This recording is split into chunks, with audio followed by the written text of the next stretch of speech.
કરતા હતા હીરાનો એસોટ ઓફિસે અને વાગી ગયા હતા 5 અને લાગી હતી ભૂખ ને ખાધી આળા ખાધી કઈ પેટ ભરાણું નહીં એટલે ભાઈબંધને મેં કીધું કે હાલો પાઉં બટાટું ખાવી નવા પરાણ તો એને રૂપિયા આપ્યા 10 તો મેં પણ કાઢી લીધા રૂપિયા 5 અને નીકળી ગયો હું ત્યાં પાઉં બટાટું લેવા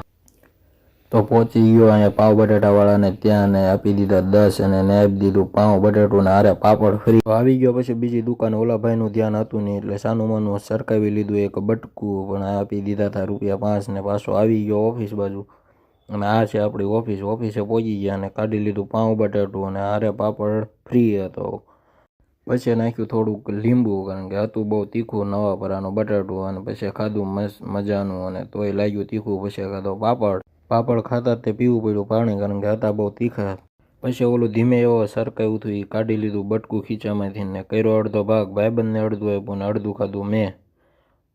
તો તમને અમારા વિડીયોમાં મજા આવી તો લાઈક જરૂર કરજો મળીશું બીજા વ્લોગમાં ત્યાં સુધી બધાને જય સિયારામ જય માતાજી।